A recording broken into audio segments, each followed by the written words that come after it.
როგორ დავიცვათ თავი ონლაინ თაღლითობისგან, ანუ კიბერუსაფრთხოება. ამ ვიდეოების სერიაში მოგიყვებით ყველაფერს კიბერუსაფრთხოების შესახებ.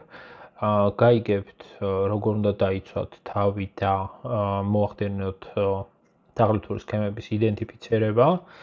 ისეთ მარტივ სქემებზე, როგორიცაა, თქვენ მოიგეთ მილიონი, ან ვიღაცა გიტოვებთ თავის ქონებას და ამისთვის თანხა გადასარიცხი, რა თქმა უნდა, დეტალებში არ ჩავღრმავდები, იმიტომ რომ ეს ძალიან პრიმიტიული სქემებია, ისევე როგორც სქემაა, როცა რომელიღაც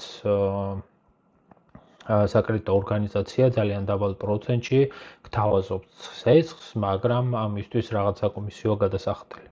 მიუხედავად ამ სქემების პრიმიტიულობისა, ის ხშირ შემთხვევაში შედგება რამოდენიმე ეტაპისგან და იმ მომენტისათვის, როცა უკვე თქვენ მიხვდებით, რომ ეს სქემა თაღლითურია, თქვენ უკვე ან გადასული ხართ ლინკზე, რომელიც შეიძლება საფრთხის შემცველი იყოს თქვენი ელექტრონული მოწყობილობისთვის, ან უკვე გაგზავნილი გაქვთ პირადი მონაცემებით, რაც ძალიან დიდ პრობლემას წარმოადგენს.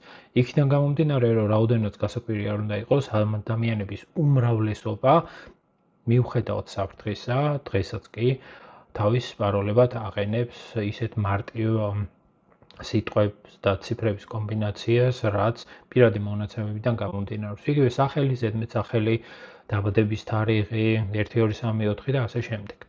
ამიტომ სანამ ვინმეს თქვენს მონაცემებს გადასცემთ, გარდა იმისა, რაც ისედაც ღიად უდამაშია ინტერნეტში, შეეცადეთ მაქსიმალურად გაიგოთ იმის შესახებ, რა ორგანიზაცია ეს, რამდენად უზრუნველყოფს თქვენი მონაცემების დაცვას, რადგან მსგავსი სქემები ზუსტად მონაცემების შეგროვებისთვის მეტწილად გამოყენებული. შემდეგ ვიდეოებში აგიხსნით, როგორ ამოიცნოთ უშუალოდ სქემები, განვიხილავთ არაერთ მაგალითს, ასევე გასწავლით, როგორ შექმნათ ისეთი უსაფრთხო პაროლი, რომლის გატეხვაც ესე მარტივი არ იქნება. გასწავლით ასევე, როგორ აღმოაჩინო საფრთხე ყველაზე შენიღბულ და რთულ სქემებშიც, რადგან ტიპიურ სპამს იმეილ აპლიკაციაც იჭერს, მაგრამ არსებობს ისეთი ტიპის იმეილები ან წერილები, რომლის ესე მარტივად იდენტიფიცირება ძალიან რთულია. მოკლედ, გამოიწერე არხი, არ გამოტოვო ამ სერიის ვიდეოები და შენამდვილად ბევრ საინტერესოს გაიგებ და კურსის ბოლოს თავს ბევრად დაცულად და უსაფრთხოდ იგრძნობ და უკვე შეგეძლია მოახდინო თავად იდენტიფიცირება მანამ სანამ უკვე გვიან იქნება. თუ Facebook-ზე ასეთ მესიჯი მიიღეთ, რომ სასწრაფოდ ვერიფიკაცია გაიაროთ და ეს ბოლო გაფრთხილება არც ერთ შემთხვევაში არ გადახვიდეთ ამ ლინკზე.